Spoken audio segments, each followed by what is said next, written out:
mobilizations in Peru continue to demand the resignation of President Boluarte and the advancement of general elections. In a press conference, Foreign Ministry's spokesperson Mao Ning said China has no intention of violating the territory of airspace of any sovereign country. Pope Francis leaves the Democratic Republic of the Congo for a third-day visit to South Sudan to promote peace and reconciliation. Hello, welcome to From the South. I'm Ana Marrero from the TeleSUR headquarters in Caracas, Venezuela. We begin with the news. Stay with us.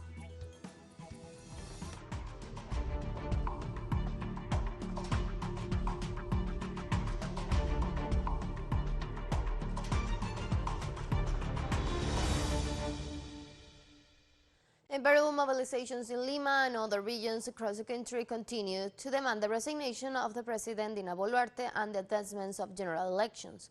In the capital city, demonstrators have arrived from different parts of the country, gathered outside the headquarters of the American Noticias, as a local media reported that a police contingent was also at the site. Likewise, protesters move along Arequipa Avenue and visit several television channels to raise their voices against the criminalization of the demonstrations.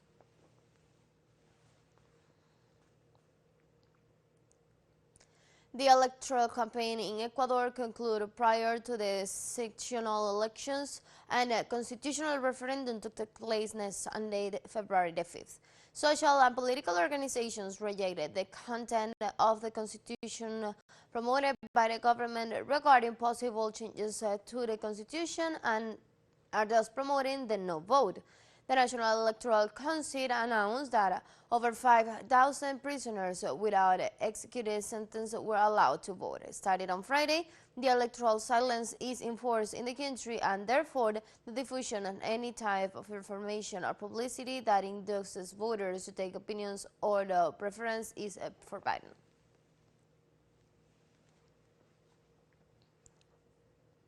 In El Salvador, native communities from several departments denounced the serious implication of the arrest of community leaders and environmental activists of Santa Marta and the Association of Social Economic Development. The communities denounced that the arrests were in line with the government intentions of reactivating mining projects, even when mineral mining is prohibited by the law since 2017. In this way, they said Bukele's administration is persecuting war veterans and criminalizing organizations that defend human rights. Native representatives and activists denounced that with these arrests, the government is denying history, dismantling the peace agreements, undermining the country's institutions, and awakening democracy.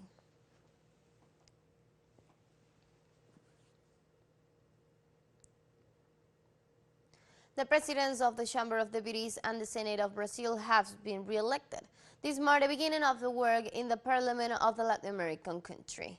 Our correspondent Ignacio Lemus tells us from Sao Paulo the expected relationship between parliament and the new Lula da Silva's government.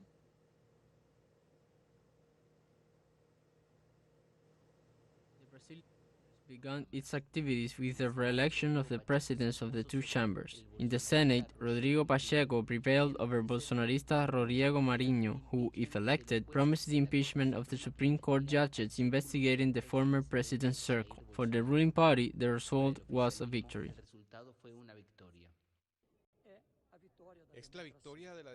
It's the victory of democracy, the victory of a pacifying environment, for the opportunity of the three powers to work together, the Senate to work in an independent way and with a commitment to Brazil. Today's result has a powerful force to place Brazil in conditions of social and economic growth.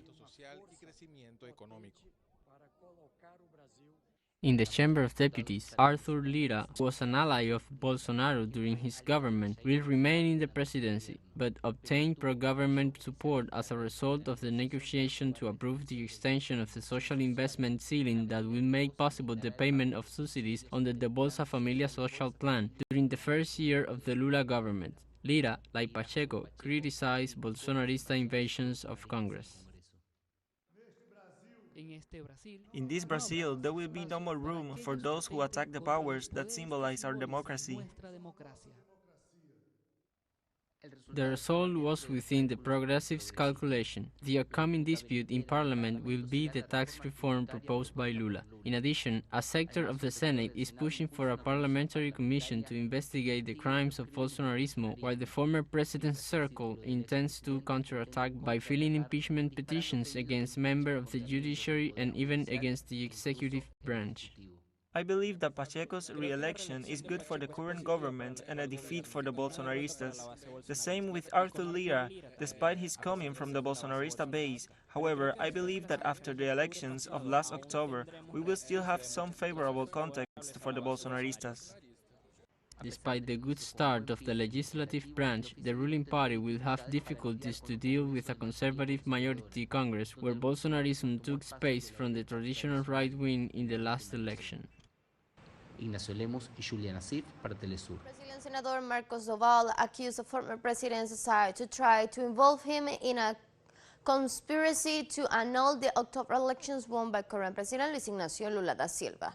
The Brazilian senator said in a news conference that he was invited to the meeting on December 9th with the 10th president by Bolsonaro's associated and former lawmakers Daniel Silveira, who asked him to try to get to the top electoral authority, Justice Alexandre de Moraes, to make compromising comments in a taped conversation that would lead to de Moraes' arrest. Bolsonaro had made baseless attacks on the voting system integrity, which de Moraes had defended and had blamed for his defeat. Silveira was arrested by police on Thursday on a warrant issued by de Moraes, accused of disobeying a court ruling and of complete disrespect and mockery of the judiciary.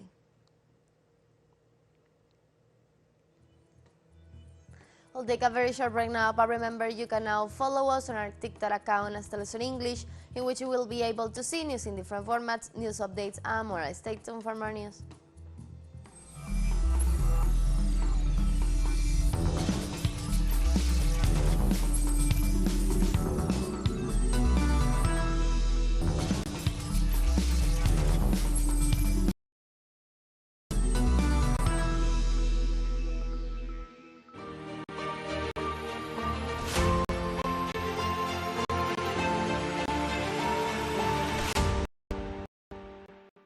Welcome back to From the South.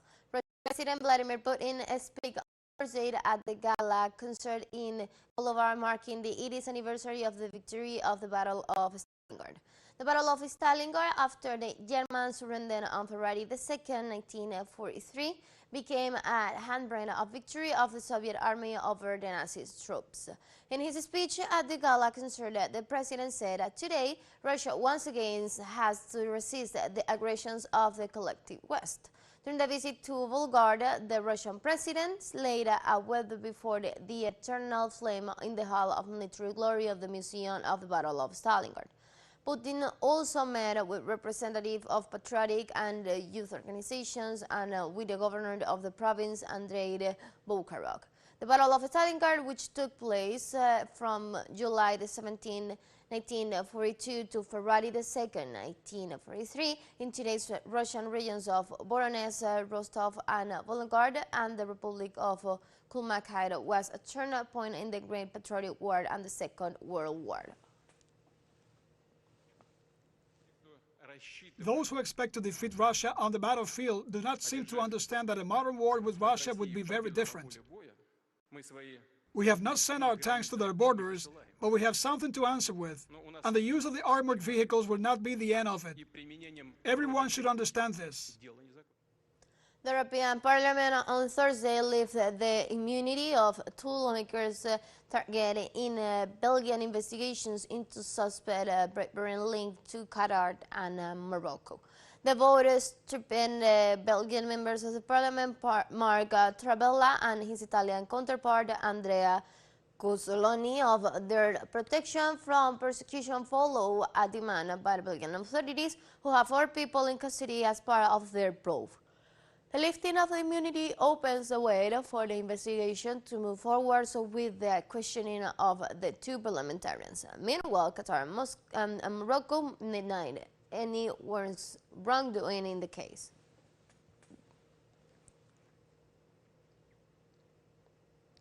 On Friday, the United Kingdom rail workers staged another day on strike actions following the massive strike on Wednesday, February the 1st. There will be no train in most part of England on Friday as left union drivers staged their second 24-hour strike this week. Rail operators have warned that this siege will cause a disruption to the timetables of their services, which have started running later than usual and will finish operating earlier. The United Kingdom is experiencing the most extensive wave of labor disputes in years, with workers walking off the job in a number of areas, including healthcare, transport, and schools.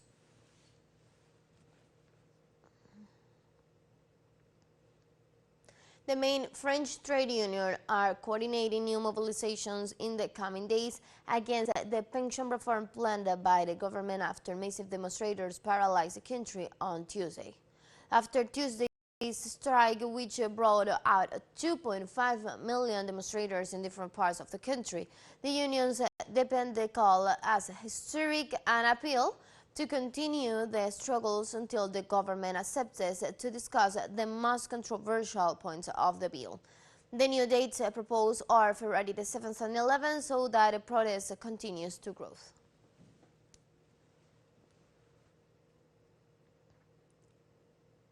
Lebanon is in the fourth month of power void following the end of Michael Aoun's mandate on October 31st. Living conditions are deteriorating, the judiciary is divided, and there is no political consensus. Our correspondent assesses the situation from Beirut. Waiting for the 12th parliament to convene, the political stalemate and the lack of consensus candidates. That is how the report describes the power void in Lebanon, that is searching for a new president of the republic for the next 6 years. We wanted a national agreement with all Lebanese, with the PSP, the Future Movement, Amal, the Lebanese forces, with Phalangists and others. The party that has been the most positive is Hezbollah. During the mandate of President Amin, an important part of the state-building process was broken, and when his mandate ended, it suffered and is still standing in the interest of preventing intrigues and an internal war.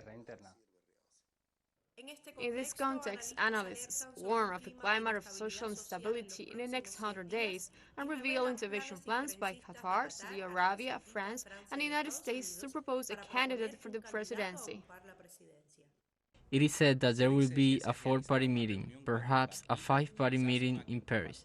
That is good, but it does not prevent us from trying to do something. I won't call it an initiative, but rather an attempt to break down some political, psychological, and other barriers to reach a consensus that will lead to the election of a president. The reality in Lebanon is complicated by the collapse of the Lebanese pound, high food prices, explaining the judiciary, and the following of the investigation's reception into the port explosion and a call for a general strike by the trade unions. Besides, they are under an acting government with limited constitutional powers. This is an empty government. A republic without a president means a body without a head. And there is a government that does not enjoy the confidence of parliament, and therefore is not legitimate because it lacks an essential factor. The factor is stipulated in the Pact of the Republic. The pound is collapsing all the time, no matter how much some people in the central bank try to do financial engineering. But this engineering is useless if we don't make a real reform by electing a president of the republic and adopting the project of the World Bank, at least a part of this project. But why are we going to stay in this turmoil? And who pays the price? The citizen, of course. Parliamentary session keeps the presidential election in Lebanon on hold, despite insistence that no more time should be wasted, and engaging in a dialogue as the only way to elect the next head of state and push through recovery reforms. Desde Beirut, Leslie Alonso, TeleSUR. We have more news coming up after a financial break, so don't go away.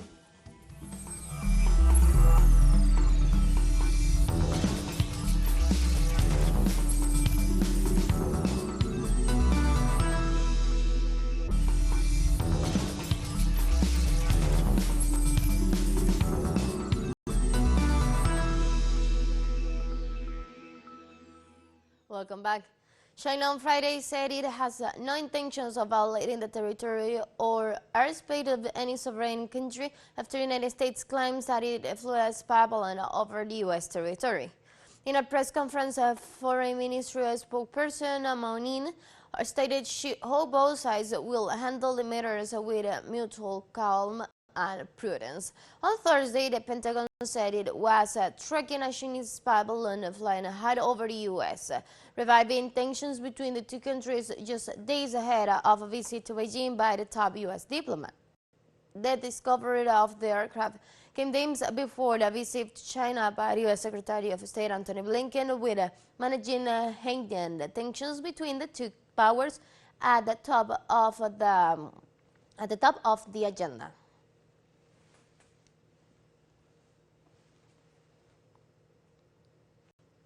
Pope Francis met with the Catholic bishop on the Democratic Republic of the Congo and urged them to recall that God is close to them in their ministry to be the prophets for the Congolese people.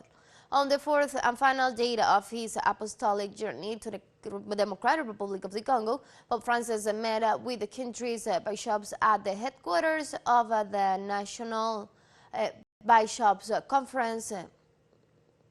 In his address, the pontiff apologized for making the bishops prepare twice for his visit, since he was originally scheduled to visit on July 2022. He also spoke to them about their missions to build up the Congolese people's faith, and added local church also suffered with her people in their trials, as well as rejoicing their joys.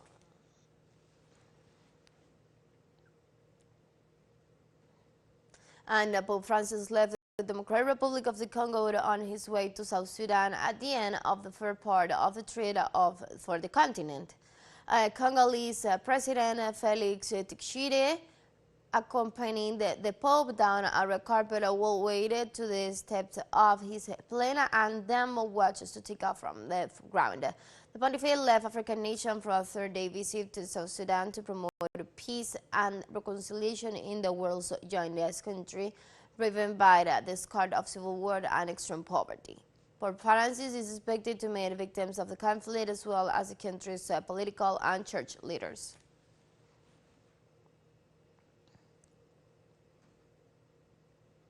People began lining the streets of Juba, South Sudan, hours before the Pope's arrival, waving the national flags and holding lots of banners welcoming Pope Francis on the country.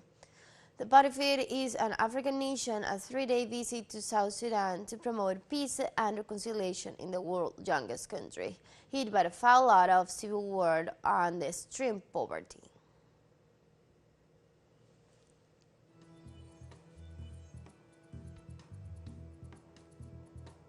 We have come to the end of this news brief, but you can find this and many other stories on our website at telesurenglish.net. You can also join us on our socials. We're on Facebook, Twitter, and on Instagram as well. For TeleSUR English, I'm from the South, I'm Ana Marrero, and thank you for watching.